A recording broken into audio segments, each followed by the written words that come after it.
Broker बोले खास पेशकश हमारी, जिसमें हम तमाम रिसर्च रिपोर्ट को खंगालने के बाद कुछ चुनिंदा रिपोर्ट्स, कुछ चुनिंदा शेयर आपके सामने लेकर के आते हैं और अंतर्राष्ट्रीय रिपोर्ट्स ज़्यादातर हम शामिल करते हैं और उस पर मोहर जो है हमारे जो घरेलू एक्सपर्ट्स हैं वो लगाते हैं। तो हर्ष के पास बिना देरी के चलते हैं। हर्ष बताइए आज किन कंपनियों पर बातचीत करने जा रहे हैं। तो देखिए, सबसे पहले हम इक्विटास स्मॉल फाइनेंस बैंक की बात कर लेते हैं। यहाँ पर जो है ब्रोकरेज जो है मोतीलाल ओसवाल है, खरीदारी की सलाह दी है, 77 रुपये का टारगेट दिया है। मौजूदा भाव स्टॉक का 60 रुपये है, तो इनको हर शेयर के हिसाब से देखा जाए, प्रति शेयर के हिसाब से, तो 17 रुपये के आसपास के उम्मीद है तेज़ी होने की। अब इन्होंने पीछे के लॉजिक्स क्या दिए हैं ब्रोकरेज ने, वो हम लोग बताते हैं। देखिए, सबसे पहले अच्छी बातें बताता हूँ जो ब्रोकरेज ने कही है। सबसे पहले कि जो ग्रोथ का मोमेंटम है वो आगे भी जारी रहेगा, प्रॉफिटेबिलिटी बढ़ती हुई दिख सकती है यहाँ पे कंपनी की। इसके अलावा जो ब्याज दरों में कटौती हुई है उसका फ़ायदा यहाँ पे बैंक को होता हुआ दिखेगा। मीडियम टर्म में जो व्हीकल सेगमेंट का लोन सेगमेंट है वहाँ पर भी स्थिति और बेहतर दिख सकती है। अब दूसरी क्या इन्होंने कहे हैं कि क्या क्या कमियां दिख रही हैं मौजूदा वक्त में, तो देखिए यहाँ पे इनका कहना है कि एमएफआई जो सेगमेंट है, यहाँ पे माइक्रो फाइनेंस इंस्टीट्यूशंस जो सेगमेंट है वहाँ पर दबाव देखने को मिल सकता है। इसके साथ ही इनका ये कहना है कि एग्जाम्पल देते हुए उन्होंने कहा है कि कर्नाटका में यहाँ पर करीब करीब अगर आप देखें जो कलेक्शन एफिशिएंसी है वो 90% गिरती हुई दिखी है। इसके अलावा जो क्रेडिट कॉस्ट है, जो बढ़ोतरी देखने को मिली है क्रेडिट कॉस्ट में, उसका असर यहाँ पर साफ तौर पे निम्स में, नेट इंटरेस्ट मार्जिन्स पे देखने को मिल सकता है। तो ये हुआ पहला स्टॉक। ठीक है सर, इक्विटास अभी थोड़ी देर पहले स्मॉल फाइनेंस बैंक पे बात हम कर रहे थे। मोतीलाल ओसवाल की तरफ से 70 रुपये का लक्ष्य दिया गया है, आप सहमत हैं इससे? नहीं, मुझे लग रहा है कि देखिए एक नजरिया अगर आपका साल भर का है तो डेफिनेटली एक छोटी पोजीशंस आप बना सकते हो, लेकिन मैं यही कहूंगा कि इक्विटास में थोड़ा सा प्राइस को और करेक्ट होने दीजिए, मौके आपको मिलेंगे तभी शायद रिस्क रिवॉर्ड शायद अच्छा रहेगा। बट जिनके पास है वो होल्ड कर सकते हैं। जिनके पास है वो होल्ड कर सकते हैं। चलिए हर्ष आगे बढ़िए जी।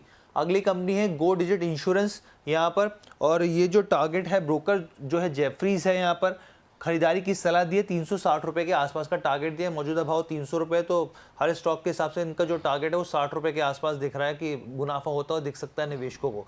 अब इन्होंने पीछे के लॉजिक्स क्या दिए हैं, तो देखिए सबसे पहले इनका कहना है कि जो मोटर सेगमेंट है वहाँ पे पॉलिसी रिन्यूअल्स पर ये लोग काम कर रहे हैं तेज़ी से। इसके अलावा यहाँ पर जो प्रीमियम्स हैं, प्रीमियम के ऊपर भी हर साल जो बेसिकली कस्टमर्स हैं उनको जोड़ने के ऊपर फोकस किया जा रहा है। इसके अलावा प्रॉफिटेबिलिटी में सुधार होता हुआ दिखेगा। साथ ही यहाँ पे जेफरीज का ये भी कहना है कि जो हेल्थ इंश्योरेंस बिजनेस है, सेगमेंट है, यहाँ पर ये बेसिकली दो तरीके से ये लोग दबाव झेल रहे हैं। पहला तो जो हम लोग देख रहे हैं कि यहाँ पे प्राइसिंग वॉर चल रही है। दूसरी चीज़ यहाँ पर इनका कहना है कि जिस तरीके से क्लेम बढ़ रहे हैं, क्लेम बढ़ते हुए दिख रहे हैं, वो थोड़ा सा दबाव बनता हुआ यहाँ पर दिख रहा है।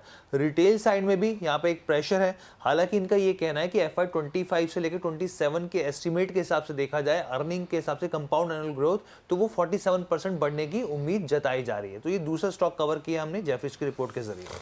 ठीक, समय कमी है, चलते हैं सीधे फटाफट गौरांग जी की तरफ। गो डिजिट के बारे में सर, गो डिजिट कैसा लग रहा है आपको? नहीं, लॉन्गर टर्म के लिए काफी अच्छा मॉडल है। इनफैक्ट देखिए पब्लिक इशू के टाइम पे बहुत इस कंपनी पे चर्चा थी।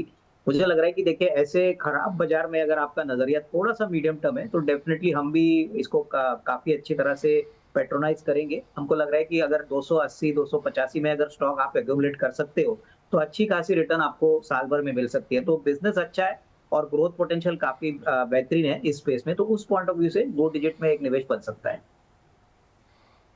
जी हर्ष बताइए अगली कंपनी। जी, अगला जो हमारे पास स्टॉक है वो है Aditya Birla fashion and retail का।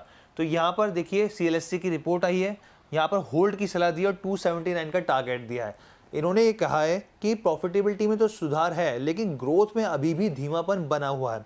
इसके अलावा लाइफस्टाइल ब्रांड की बात करें Y-on-Y बेसिस पे वहाँ पे फ्लैट स्थिति है, लेकिन इनका ये ज़रूर कहना है कि पैंटलून्स का जो बिजनेस है वो Q3 में अच्छा रहा है, अच्छा परफॉर्मेंस रही, और Q4 में भी बेहतर होता हुआ दिखेगा। इसके साथ ही रिटेल जो है वो करीब यहाँ पे 11% बढ़ा है, और लेकिन होलसेल जो है वो करीब 13% नीचे जाती हुई दिखी है। तो ये इन्होंने कुछ कंसर्न्स को यहाँ पे कैटर करते हुए दिखे हैं। इसके अलावा इन्होंने कहा है कि मार्जिन्स जो है वो भी इंप्रूव होते हुए दिखेंगे, लेकिन ग्रेजुअली धीरे धीरे स्थिति बेहतर होती हुई यहाँ पर दिखेगी। ठीक, सर आदित्य बिरला आपकी टिप्पणी? अगर लंबा नजरिया है तो डेफिनेटली एक छोटा निवेश बन सकता है, क्योंकि देखिए कंजम्पशन को लेके हमको लग रहा है कि जो भी कंपनियां है उसमें डेफिनेटली अच्छी बढ़ोतरी आपको आने वाले साल में देखने को मिलेगी। हालांकि इसका इमीडिएटली असर दिखेगा नहीं, बट हो सकता है अप्रैल टू जून के क्वार्टर से आपको इंप्रूवमेंट आएगी। और जैसे आपके कलीग ने कहा कि देखिए नंबर्स तो Q3 के काफी अच्छे हैं, प्रॉफिटेबिलिटी अच्छी है, लेकिन ग्रोथ जो है वो आपको शायद अगले साल अप्रैल टू जून क्वार्टर से देखने को मिलेगा। तो जिनको लंबा नजरिया किसे खरीदना है, मेरे ख्याल से कोई भी डिप मिलता है तो इसको खरीदने का मौका समझना चाहिए। मुझे लगता है कि थोड़ी सी निचले लेवल पे ये स्टॉक और मिलेगा तो डेफिनेटली अच्छी खासी कमाई लॉन्गर टर्म में बन सकती है। ठीक सर, चलिए आज की आखिरी कंपनी लेकर के चलते हैं हर्ष के पास। हर्ष बताइए आज की लास्ट जी, जो कंपनी। आखिरी कंपनी है वो है दीपक नाइट्रेट और इसके ऊपर ज़बरदस्त अपसाइड देखने को मिल रही है। देखिए यहाँ पर जो ब्रोकर है मॉर्गन स्टैनली है, ओवरवेट का कॉल दिया है और 3,000 रुपये का टारगेट दिया है। मौजूदा भाव से 58% का अपसाइड इनको यहाँ पर दिख रहा है। अब इसके पीछे के लॉजिक्स क्या दिए इन्होंने, हम लोग एक बार वो बताते हैं। तो सबसे पहले इनका कहना है कि जो प्लांट्स में अनस्टेबिलिटी देखने को मिली थी ऑपरेशंस वाइज, वहाँ पर वो स्थिति बेहतर होती हुई दिख रही है और आगे भी होती हुई दिखेगी। इसके अलावा जो इंपोर्ट, हायर इंपोर्ट के वजह से जो नंबर्स में इंपैक्ट देखने को मिल रहा था वो कूल ऑफ होते हुए दिखेंगे। क्वार्टर 4 में ये स्थिति और बेहतर होती हुई दिखेगी यहाँ पे इंपोर्ट के मोर्चे पे, क्योंकि वो कूल ऑफ हो गए हैं यहाँ पे स्थिति। इसके अलावा नए केमिकल प्रोडक्ट्स लॉन्च होते हुए दिखेंगे। साथ ही डोमेस्टिक और इंटरनेशनल जो यहाँ पे कस्टमर बेस है वो बढ़ता हुआ दिखेगा। साथ ही नए प्रोजेक्ट्स लॉन्च होते हुए दिखेंगे। लेकिन ये ज़रूर इनका कहना है कि प्रोजेक्ट्स के लॉन्चिंग में थोड़ा धीमापन देखने को मिल रहा है और जो रफ्तार देखने को मिलेगी वो FY26 में ही देखने को मिल सकती है। इसके अलावा 2-3 सालों में बड़े बड़े प्रोजेक्ट्स लॉन्च करते हुए दिखेगा यहाँ पर दीपक नाइट्रेट। और साथ ही FY26 के सेकेंड हाफ में एबिटा मार्जिन्स में सुधार होता हुआ दिखेगा। ठीक, दीपक नाइट्रेट नतीजे उम्मीद से काफ़ी खराब रहे, खराब नतीजों की वजह से काफ़ी पिटाई भी हुई। सर आपकी टिप्पणी?